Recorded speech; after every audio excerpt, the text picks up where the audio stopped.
Welcome back to Living in Mexico. I'm Ana Maria Salazar. Thank you so much for joining us. It's been a very busy week on the northern border. If you follow the news, which I assume most of you our Living in Mexico audience does, you're following the news of what's going on in different parts of the United States. You will understand that there is been increased protest and concern regarding Mexicans who live in the United States um, unauthorized without documents and Mexicans who are living in the United States with documents. I mean, there is the impact of these raids is goes much, it goes beyond the undocumented communities. To talk about what's happening now in Texas, joining us from Austin, Texas, is Octavio Hinojosa Mier. He is a political analyst. He's been joining us throughout the years in different shows. Let's just start, Octavio, with what has been the impact? Well, just describe to us the ambience, the environment that you perceive in regards to these raids right now. Welcome to the show. Sure. Thank you so much, Ana Maria. It's so great to be here. As a resident here in Austin, I have the ability to see both worlds, to live the mainstream life Hmm. where everything is normal, people are going about their day business and unaffected, but yet Hmm. at the same time, I see the life of the first generation immigrant community and Hmm. how they are being impacted directly by the current policies in place Hmm. vis-a-vis immigration and enforcement. You can feel and see firsthand the concern of individuals whose status may be questionable, Hmm. how to go about their day to day. Hmm. I also see it here at home. My wife, who is from Guadalajara, naturalized citizen through marriage, asked me this morning, "Do I need to take my passport with me everywhere I go?" And then again, that's someone who does not need to be concerned about being picked up, deported, and so forth, but yet the fear is real. Then there's a group of Mexican nationals, if you will, who are professionals who work in the tech industry here in Austin, who are have a good standard of living.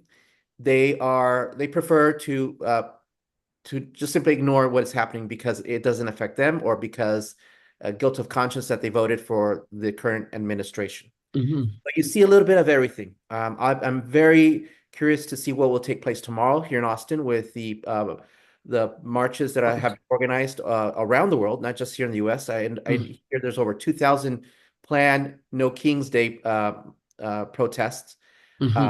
here in Austin. I do get a sense that it's going to be one of the largest ones in the nation.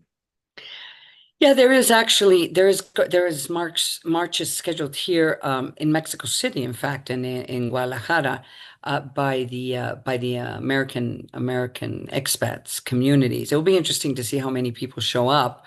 Um, which leads me to this other question. You know, you've been watching, of course, what's happening in LA Mhm. and in other cities where there has been protests that the Trump administration says they're violent enough that it requires to have the National Guard and now the Marines to quote unquote control the people participating in these protests.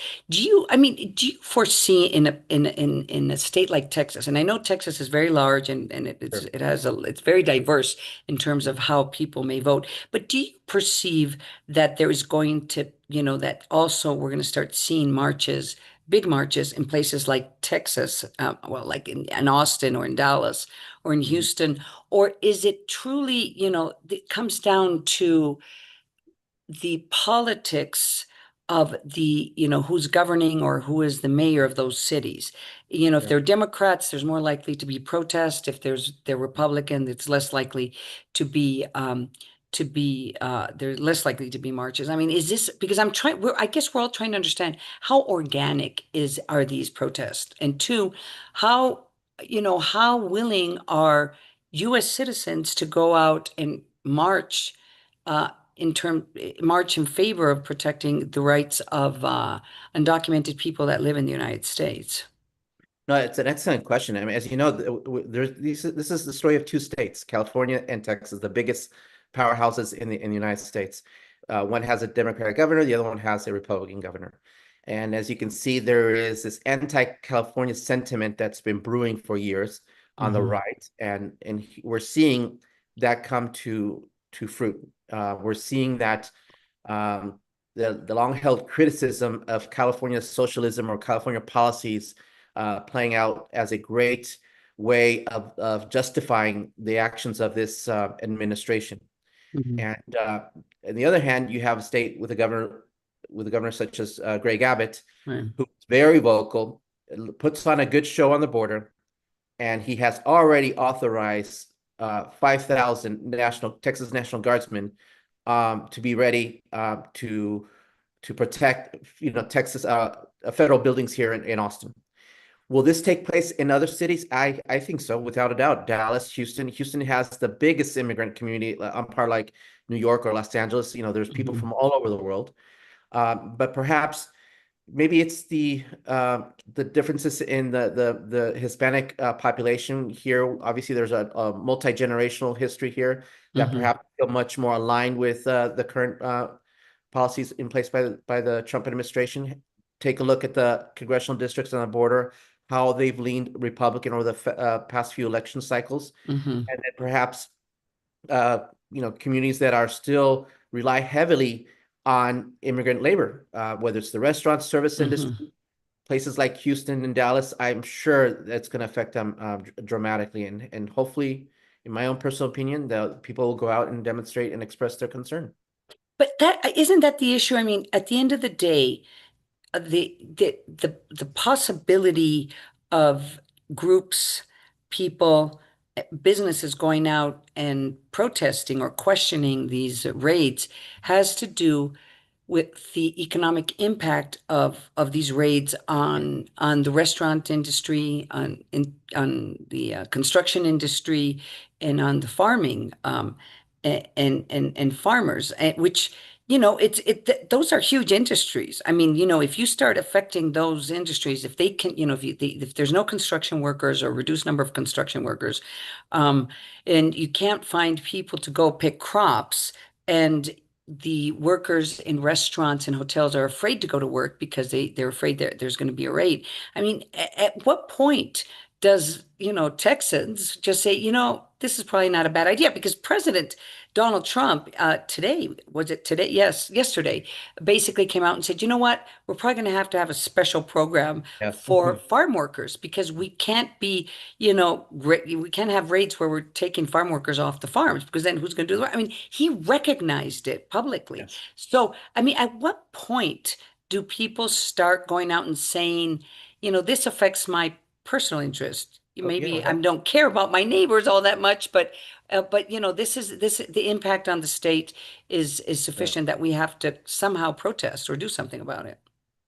Here's where the business community, business leaders need to step up and speak out. This is going to have a direct impact on their productivity, their bottom line, and so forth. Mhm. Uh, there's been a number of attempts to build coalitions of business leaders to push through a sensible bipartisan immigration reform over the past few administrations, and Mhm. unfortunately, that has not come to fruition. And now that we have this administration that campaign on mass deportations, Mhm. uh, this administration is now trying to fulfill that promise, which, going back to the whole "let's build the wall" rhetoric, it's not possible. It's a logistical challenge for them to meet their 3,000 a day deportation Yeah. quota. Let's Mhm. begin with that. And so now what they're doing is going after the Joses and the Juans who are at the Home Depots or the 7-Elevens, as has been described, because they're easy targets. And as a result, Mhm. these are individuals, hardworking. They just want to, support their families. And now that's the reason why we see the reaction in Los Angeles because of who they're rounding up. These Mhm. are not individuals who are literally committing crimes or have a criminal record. These are individuals who, unfortunately, they're just not legalized to work. Mhm. But let's take it a step further. Even if you're a U.S. permanent resident or a citizen, you're also going to be impacted because we've already seen a number of cases where such individuals have been rounded up, beaten, or held against Mhm. because they're suspected of being undocumented. Mhm. There's the case, I'm not sure if you saw the Chilean woman who was on vacation in New York City, got held up and got, was so people, even people from outside the US are now concerned about coming to the US Right. because of Right. his policies. Well, we're going to be watching very closely the soccer games this weekend. I mean, but Yes. seriously, there's going to be a series of soccer games, and they've been suggesting that people should take their papers. Yeah. And I think a lot of people who do not have papers or do not have documents to live in the United States probably are not going to be going to these games because it's a tragedy, but it's going to be the center of attraction of very good, juicy targets for ICE, Mhm. since they have to fulfill these very high requirements to be arresting or stopping 3,000 people a day in the United States. Anyway, Octavio Hinojosa, it's always great to have you. Octavio Hinojosa, Mier, it's always great to have you on the show. Thank you so much for joining us. Thank you so much, Ana Maria. Happy to be here today. Take care. Thank you. And he's a political analyst. He's been joining us throughout the years in different shows, and it helps us understand what's going on in the United States and how it impacts us here in Mexico. We're going to go to commercial break. I'm Ana Maria Salazar, and you're listening and watching Living in Mexico.